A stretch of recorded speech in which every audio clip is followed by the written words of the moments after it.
Salam sejahtera, jumpa lagi bersama dengan saya dalam Renungan Harian Pokok Kris Kota Wisata. Mari kita siapkan hati kita berdoa terlebih dahulu. Tuhan, kami mau mendengarkan firman-Mu, berilah kami sukacita dan damai sejahtera, sehingga kami dapat menikmati firman-Mu dengan baik. Dalam nama Tuhan Yesus kami berdoa. Amin. Ibrani pasal 3 ayat yang ke-6. Tetapi Kristus setia sebagai anak yang mengepalai rumahnya, dan rumahnya ialah kita. Jika kita sampai kepada akhirnya teguh berpegang pada kepercayaan dan pengharapan yang kita megahkan. Demikian Ibrani 3 ayat yang ke-6. Renungan kita diberi tema Kristus sebagai kepala. Saudara-saudara, orang Kristen disebut sebagai anak-anak Allah. Disebut juga sebagai tubuh Kristus, sebagai bangunan Allah, tetapi juga disebut sebagai bait atau rumah Allah. Dalam ayat 6 disebutkan bahwa kita adalah rumahnya dan Kristus sebagai anak yang mengepalai rumahnya. Mengepalai artinya memimpin atau bertanggung jawab penuh atas anggota keluarganya. Ini adalah satu penghiburan besar bagi umat Tuhan, khususnya ketika itu orang-orang percaya sedang mengalami penganiayaan dan penderitaan yang besar. Saudara, kalau kita mengakui Kristus sebagai kepala, maka bagaimana sikap kita kepada Kristus? Pertama, pandanglah kepada Dia. Ibrani pasal 3 ayat 1-2, sebab itu hai saudara-saudara yang kudus, yang mendapat bagian dalam panggilan sorgawi, pandanglah kepada rasul dan imam besar yang kita akui, yaitu Yesus, yang setia kepada Dia yang telah menetapkannya, sebagaimana Musa pun setia dalam segenap rumahnya. Perhatikan saudara, dikatakan di sini, pandanglah kepada Yesus. Artinya perhatikanlah baik-baik apa yang sudah dilakukannya bagi kita. Kenalilah Dia, lalu kemudian ikutilah Dia dengan segala kesetiaan seperti Musa, tetap setia melayani Dia. Jadi di sini disebutkan Musa sebagai tipe, Musa sebagai contoh. Dia adalah pemimpin besar, tetapi dia pun tetap di dalam segala kerendahan hati. Dia tunduk kepada Allah dan dia sudah melayani Allah dengan segala keberadaannya di dalam segala kesetiaan. Jadi ini hal yang pertama, pandanglah kepada Dia.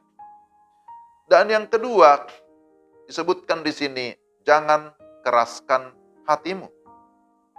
Penulis kitab Ibrani memakai kegagalan bangsa Israel sebagai peringatan terhadap hati yang keras. Bagaimana hati orang percaya mengeras? Hati seseorang bisa semakin keras karena dia menolak firman Tuhan. Kemudian dia merendahkan karya Tuhan dan tidak mau memahami atau mengikuti jalannya Tuhan. Hati yang keras menolak untuk taat dan akhirnya membuahkan dosa. Dosa itu menyesatkan. Dosa semakin mengeraskan hati. Bahkan karena dosa, maka segala berkat yang seharusnya kita alami itu pun bisa menjadi hilang. Dengan kata lain, dosa merampas segala berkat dari kehidupan kita. Saya harap kita tetap mengingat prinsip bahwa ketaatan akan mendatangkan berkat. Amin ya. Sebaliknya ketidaktaatan akan mendatangkan murka Allah.